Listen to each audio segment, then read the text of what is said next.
What's up, everybody? This is Devin White, linebacker for the Tampa Bay Buccaneers. You're listening to the LCC Network.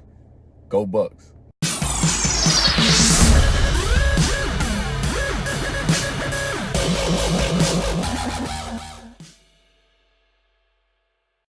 Hey everyone, welcome to the Commissioner's Clubhouse and the LCC Network for part 2 of Week 7.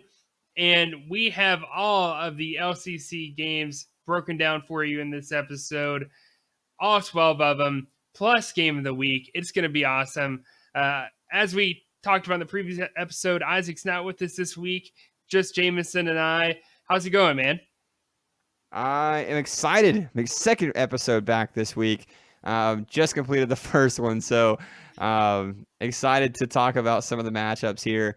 As always, we're just going to kind of dive into them. Game of the week is going to be Daquan and Hunter. It looks like so 2-5-1 teams going against each other. Real quick before we move on, I wanted to mention that we've got one more giveaway since we're halfway through the season. That we'll be doing here. It's signed memorabilia. We're going to keep this one a surprise.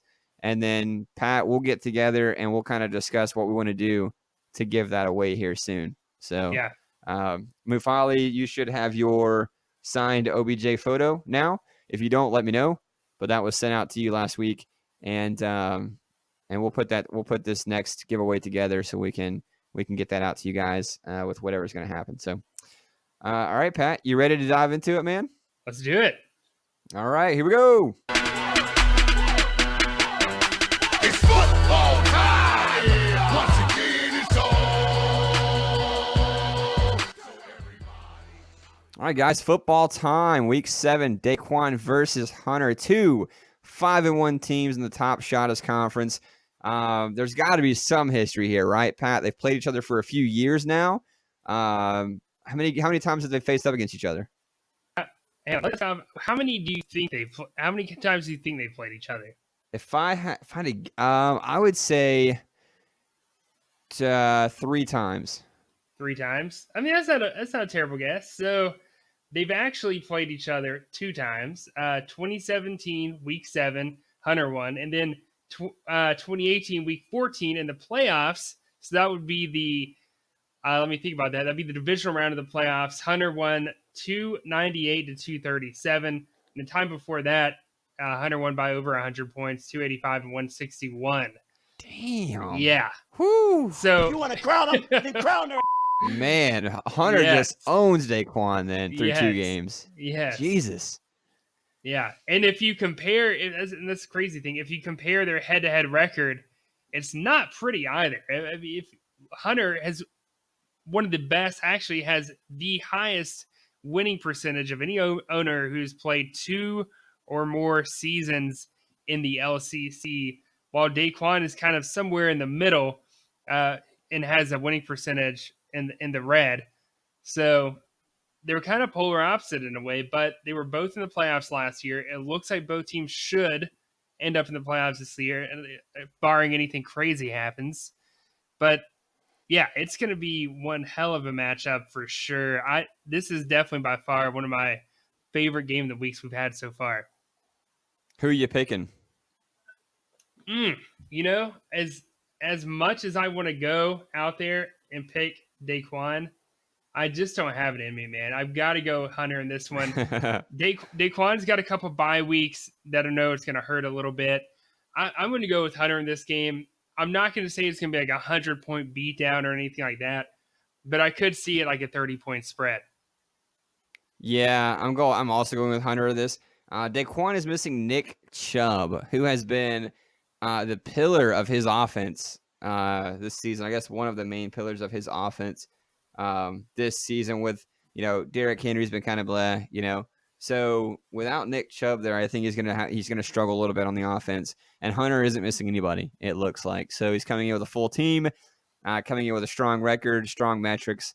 I think Hunter's going to take it to him. And here's the deal, man. The storyline for both of these teams, it's going to be tough. Like, if you look at the rest of the season, neither one has a lot of gimme games where they're going to have a cakewalk. Next week, we got Daquan against Cody. Sorry. And the other one is Hunter versus Mafali.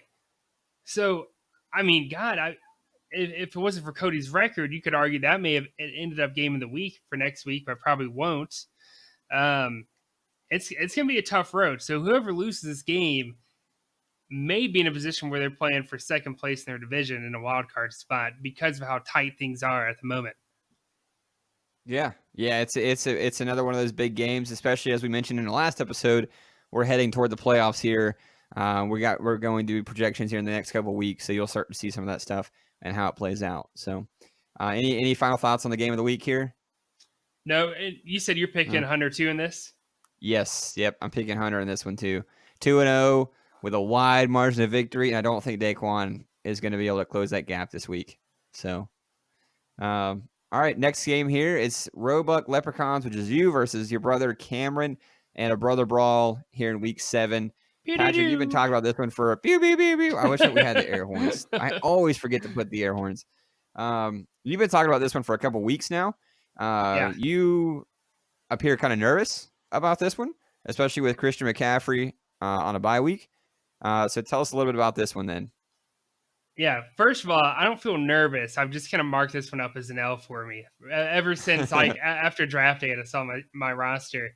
But we played each other 7 times over the course of 10 years since 2010. And right now I currently lead the series 4-3. So very close, but I haven't beat Cameron since week 9 of 2013. So it's been a while. Wait. How many times have you guys played each other since then? Twice. Oh, okay. So it's been 6 years, but you played twice. I've still got to hit the sound drop, though.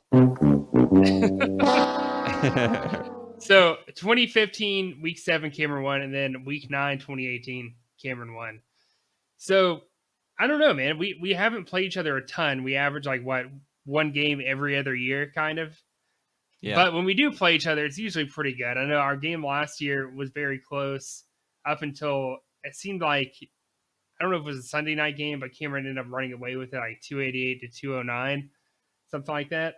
Yeah. So, but yeah, this is a tough game for both of us. I mean, I'm losing I feel like half my starting lineup. Cameron just came off one of his lowest scoring games since like probably 2016. I mean, it's been, I don't even remember the last time Cameron scored under 200, but he ended up going well under 200 with like 161 against one of the bottom barrel teams of the top shot. I feel like I'm catching Cameron at a good point in his season, but he's also catching me in a bad spot for myself. So this is gonna be a low scoring game in my opinion, way lower than what the projections have. But I'm gonna give it to Cameron. I think Cameron bounces back after a bad week and upsets you in week 7. Yeah. I'm going to give it to Cameron too. Buck Your Mother, Isaac versus Billy in a playoff rematch from last season when Billy ran through the Elite 12 on his way to a conference title. They've played each other a couple times in the last year or so, I believe. Yeah, they have. This will end up being their 6th time. They've played each other 5 times before. Before the conference championship of 2018, Isaac beat Billy every game before that. And that was Billy's first time winning. And that was honestly the best time to get your first win against Isaac when it really matters, the conference championship. Because we would have not heard the end of it if Isaac won the Elite 12 conference. We would have never heard the end of it. Yeah, that conversation would be going on to this day. From Ecuador, he would be texting us, "Hey, remember when I won the conference title last season?" So Billy spared us all a little bit, I guess. He did. But it's gonna be a good one. They're kind of notorious for beating the crap out of each other. Billy won the last matchup 323 to 266. Then before that, Isaac won 341 to 241. So nearly 100-point difference. Here's the thing, though, in this one. Billy's got 3 guys on bye this week and some banged-up players behind them in his depth. Todd Gurley, Devontae Adams banged up. Juju Smith-Schuster out. Luke Kuechly on a bye. Juju on a bye. So Isaac this may have been the best week to catch Billy, coming off of the loss, last week against Mufali. I think Isaac's gonna upset him here. Oh, 100%. I'm picking Isaac in this one too.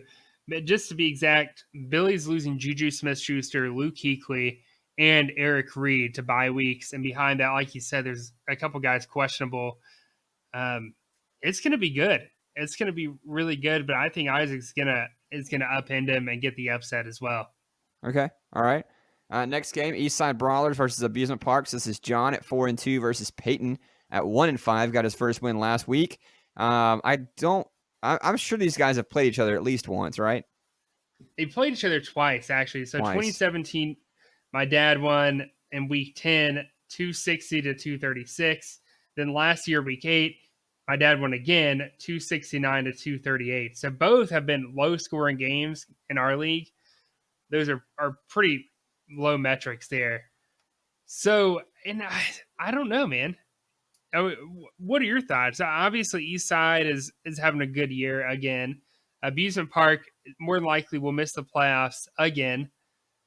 It's you know what? I don't know, Pat. I'm changing my answer. I'm changing. Oh, we picked unanimous this week for the first time ever on every single team. I'm sitting here. I'm listening to you. I'm thinking about it.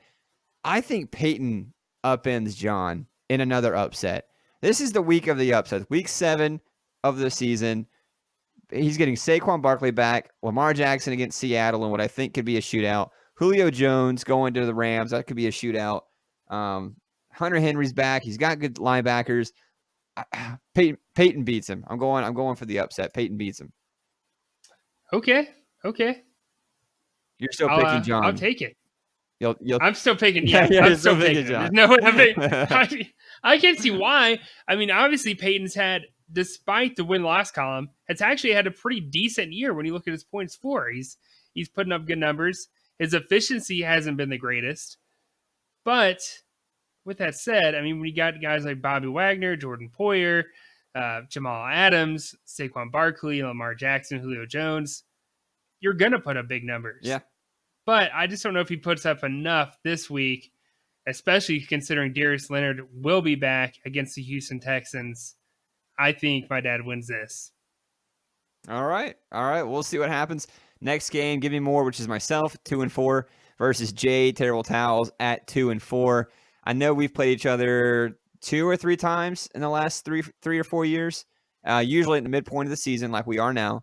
And I know I won the last matchup, if I'm not mistaken. Yeah.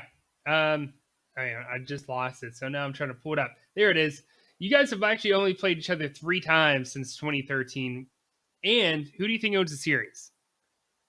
I think he does at 2-1, or I do at 2-1. You do have it at 2-1. Here's the crazy thing. This blows my mind. The 3 times you've played each other, all 3 have been in week 7. Is that not crazy? Oh, that is crazy. Yeah. I said the midpoint of the season. I didn't know it was week 7 exactly, but yeah, that is crazy. And now here we are again in week 7. Yeah, week 7. Yeah, I feel like it's got to be a tradition now. A 4th game, a tradition Yeah. for a 4th game. Yeah. Did I win the last one? 2017? You did. In 2018, you won. 2018. Week 7. Okay, so it was last season. 225 to 289. A pretty low scoring game there. But here's the wild thing about this, man. It's other than 2016, right? Both, like 2 of the 3 games decided who went to the playoffs that year. Obviously, we're in the same division, but 2013, Jay didn't have winning, or I think he won his division and went to the playoffs. You missed the playoffs. Week 2016, you missed the playoffs, and no, you made the playoffs, and Jay missed the playoffs. Yeah. And then 2018, you won. You made the playoffs. You both made the playoffs last year, but still, this might be a similar situation. We're both 2-4, critical point in the year. Mike has a 1-game lead in his division. BP has a 1-game lead in your division. Man, this is the a loser must of win this for both game. of you guys. Yeah, the loser of this game is done. The loser of this game is done. They don't stand a chance to make a run, in my opinion, with the schedules that we both have left. the loser of this game is out of playoff contention. And for the first time in a couple weeks, I'm picking myself to beat him here. I'm feeling it, even without CJ Mosley and my paper thin tissue napkin construction paper from elementary school defense, linebackers specifically. I'm gonna pick myself here. I'm going to pick you too. One of the key parts of Jade's defense, Terrell Edmonds, is in a bye week. He doesn't have much depth there to really to plug a guy in to make a difference. I'm going to have to give you this one by probably a significant margin. All right, we back versus Protect the Booty. Big Oss 2-4, Tyler at 2-4. Not a lot of history here because Big Oss is back in the league after being out for a few seasons. Yeah, they've actually, the 1 year Big Oss is in the league before, they both played each other, and this is crazy. Week 7 of 2015, back won 141-80. 80 points by Tyler. 80. That's a way back. That's a way back score. Even scored. for 2015, that was low. That was very low. So they're both 2-4, which is crazy because I think, and we said it in the previous episode, Big Oss is a legit team when you look at the points scored there. Whereas Tyler, it's pretty rough week in, week out. They're both 2-4, but they couldn't be any more different in their teams. And even with the bye week, with Big Oss missing Myles Garrett, Minka, and Darius Randall, I'm still taking Big Oss to beat Tyler in this one. Oh, 100%, because Tyler's losing TJ Watt, one of the best defensive ends in the league. He's also losing Devin White, who hasn't had a great year, but still usually a starter for him when he's healthy. So I'm going to have to give it to Big Oss too. I think it will be close because Big Oss is losing 3 big-time players in the starting lineup, and I'm interested to see who he replaces them with. I think it'd be close, but I'm going to give it to Big Oss, and probably the first time in a while where he doesn't get close to 300. Yep, and this is the beginning of that second half turnaround that we were talking about. If you want to crown them, then crown them. This is the game. This is where it all starts. Yeah. All right, next game, Beg for Greg, 3-3 versus Dirty Mike and the boys, also at 3-3. Hey, are you Dirty Mike and the boys? So this is a game. Dirty Mike's got a couple players here on bye, but these are teams that haven't matched up before. No, never played each other before, obviously, because BP is a rookie owner coming off he's on a 2-game losing streak. Mike just got lost last week. They're both 3-3, both leading their division. But if they both lose, and then obviously you or Jade has to win, that means one of these guys is ending up finishing second place in their division at this point in the year, going into week 8. Not where you want to be. No, yeah, yep. And fortunately, we had both chosen Mike here in the beginning. And then we looked through the teams, we looked through the matchups, and Mike is missing my fantasy MVP, Chris Godwin, averaging his 39 points a game, will not be in the lineup this week. Tampa's on a bye. Because of that, and almost solely because of that, I'm taking Beg for Greg in a game that should be fairly close. I think it would be close too. I mean, losing Chris Godwin and Shaq Barrett hurts, but then John Johnson's on IR. So he's done. Yeah. I mean, one of the best defensive backs in fantasy. So he's got to plug in Kenny Vaccaro, who's averaging 25 points per game. Not really what you want out of a guy, and has not broken 30 points since week 2 of the season. Yep. I'm going to give the slightest of an edge to BP in this because Mike does have Tyreek Hill. So he will totally 100% fill that void of Chris Godwin, but losing Shaq Barrett and John Johnson is no joke. Losing Chris Godwin, my fantasy MVP? Man, yeah, Tyreek Hill will be fine. But like you said, he's got some gaps somewhere else. He'll have to plug in. BP should win it. Jordan versus Matt and I guess the Top Shotters matchup this week. And these are two teams that have matched up a few times. Oh, more than a few. They've played each other 8 times over the past 10 years. Matt owns the series, and I say owns the series 6-2. Jordan hasn't won since week 7 of 2016. Yeah. Yeah, and what's so funny about that is that's the year where Matt goes on to win his championship, his last championship, and then they ended up playing each other again in week 14 of that season in the playoffs, which would have been the conference finals, and Matt ended up winning that game 148-84. Can you believe that? 148 148 to to 84. 84. 84 points, man. That was back in the old scoring days, man. The old scoring days. Yes. It's Yeah. not been pretty, to say the least. But this is actually the second time they played each other week 7. It's actually third time they played each other week 7. And they both won on different occasions. So it's going to be good. I'm excited about it. Matt's he's had a really good year, I feel like, at 3-3. He's doing better than I thought he was going to be doing. Who do you have in this one? Well, avoiding the kiss of death, we're both picking Jordan in this one, I believe, right? Yeah. Right. So, did the kiss of death, did it work last week? Do you remember? Did you pick Matt or not pick Matt?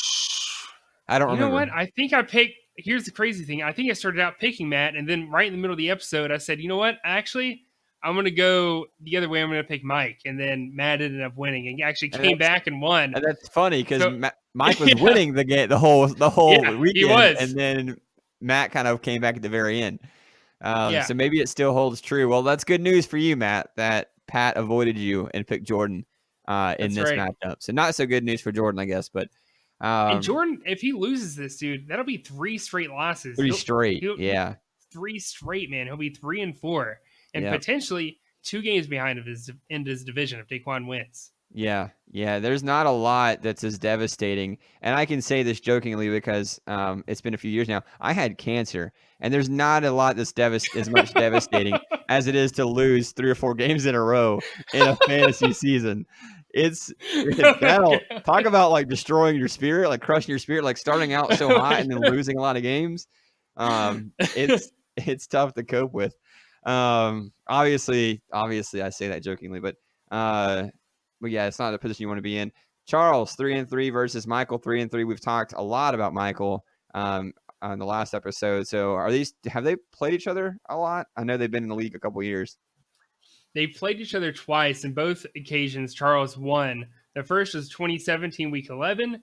Charles won 258 to 226. And last year in week 9, Charles won 215 to 197. So, I didn't say close, but they weren't beatdowns either, like 20-point spreads type of deal. Charles is on a 2-game winning streak. Michael lost last week. They're both 3-3, both trailing, trying to get into first place or second place or maintain second place in Michael's case in their divisions. I don't know, man. 2 teams that we were totally down on during the offseason, and here they are. Well, I take that back. We said Charles had potential. It's just whether or not he could keep up with his roster. Yes. I think it's kind of what we were hinting at. And he's doing pretty good. He's like I said, 3-3, and is trying to compete to get into second place of his division. Yep. And good news for him, we're both leaning on Charles this week, leaning toward Charles, because Michael is missing that key, your fantasy MVP, Christian McCaffrey, this week. And that's a big hit. I mean, the dude's literally averaging 50 points a week. So, I mean, if you take that out, plus Minka Fitzpatrick, plus Blake Martinez and Patrick Ossenwar, who have been a little slow the last few weeks, his linebackers look like they might struggle. Robert Woods is one of those down players we've talked about. The matchups don't look good. We're picking Charles in this one, it looks like. Oh, yeah, 100%. So, yep. Next game here, Hash Slinging Slashes. The Hash Slinging Slasher! And yes. That's becoming one of the favorite sound drops, I think, here the last few weeks. Versus Storm, who's surprisingly 3-3, took you down last week, Pat, taking down Cameron in the last couple weeks. Storm is right. running through some of the elites here. 3-3, Mondo, Storm. Are these guys, Mondo's rookie season, they haven't played each other this season yet, have they? No, they have not. Okay. And 2 teams, kind of what we talked about earlier, 2 teams have the same record, but I feel like when I look at these teams, polar different in terms of the skill level of their rosters. I'm personally picking the Hash Slinging Slashers in this one.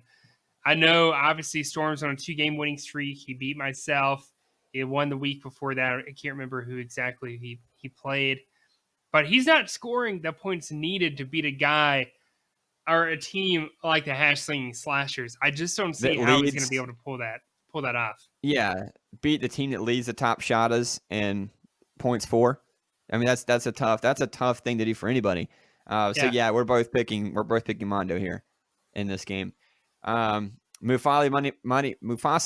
Mufasa money makers, Mufali's, that's a lot of M's, versus Steel Curtain Cody. Mufali at 3-3, Cody at 2-4. We've talked about Cody's team in the last episode. These guys have obviously played each other quite a bit. Yeah, this is actually the first time in Mafali's history of being in the league where he has not played Cody 2+ times during the season. In fact, last year they played each other 3 times because they played each other in the divisional round of the playoffs where Cody won 279 to 269, and Mafali's only won once. And over this 7-game history, he's only won once on his last year, week 5, where he won 310 to 262. This is a critical game. We talked about this in a previous episode.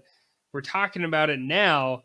Cody is in a tough spot at 2-4, trailing his division, trailing for the wild card, not putting up the points needed to be considered a serious contending team for the playoffs. Mafali hasn't had the greatest of years either. But last week obviously was a get right game for him. But I don't know. For me personally, Jameson, I've got to go Mafali in this one. I have a little bit more hope for some of the matchups he's got. Yeah, I'm also going Mufali because I looked at the matchups today. Cody's missing 5 of his 10 starters from last week. Now, with that being said, he gets J.J. Watt back in Shaq Barrett's place. He gets Darius Leonard back in one of his flex spots. So that'll definitely help. But he's missing Chris Godwin and Juju Smith-Schuster, which is going to be tough to replace because his other receiver is Antonio Brown, who isn't on a team right now. So as of this moment, when we're recording the episode, he won't have a receiver on his roster who is playing in week 7. So he'll definitely have to make some adjustments there. He does have Josh Jacobs to fill in for James Conner, but this is going to be a lot of bringing in depth pieces to plug and play for week 7, where it just so happened that all of his roster was kind of on a bye week. So with that being said, I'm picking Mufali in this one. So yeah. Final game here, Mr. 300 Colby, who's on a tear this year, versus Matthew Watchhorn, Finkel Einhorn in a matchup that is not one of the most interesting ones on the week, unfortunately. I don't think, but what do you have, Pat? You said it all right there. I'm picking Colby to win this one pretty easily. You've got 5-1 Colby versus 2-4 Finkel Einhorn. They've actually played each other once. This is crazy. 5 years to the day where back then he was called Team Watchhorn, beat Mr. 300 173 to 144. So, man, yeah. Colby's got to get that revenge then. He's literally not been able to take advantage of that for years now.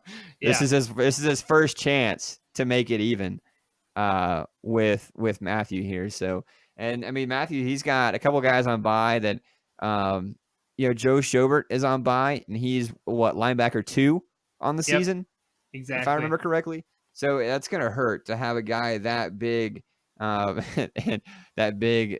Sorry, I was just laughing. I was glancing through his roster and I saw Corey Peters, and I was like, "Who the like?" Sorry, I didn't mean to go off track. I was looking through his roster just now for talking points, and I just saw Corey Peters, and I remembered that he had like single-digit games like over and over and over and over. And then the one episode where I said, "Who the is Corey Peters?" He gets a sack and gets like double-digit points, but. I'm picking Colby in this one too. This one should be, I think, pretty easy for Colby to run away with, right? So, and what an opportunity for Colby too to almost lock down his division. If he wins this and both the teams in his division lose, I mean, he's got a semi-easy schedule the rest of the year. He's got Jordan next week, then he's got Matt, then he's got Tyler still to play, and then he's got, I think, week 12 and week 11, he's got both of his divisional opponents, Storm and Cody. So talk about a good place to put yourself. This is a must win because he could, pretty much all but lock up his division. Yeah. Yep. It's a good place to be for sure. I'm sure he's excited. We're excited to watch the games. Pat, anything else before we jump off here? Nope. Best of luck to everyone besides Cameron. But yeah, get ready for week 7. It's here. And best of luck to everyone. We'll see you week 8. All right, guys. We'll see you next week. Goodbye.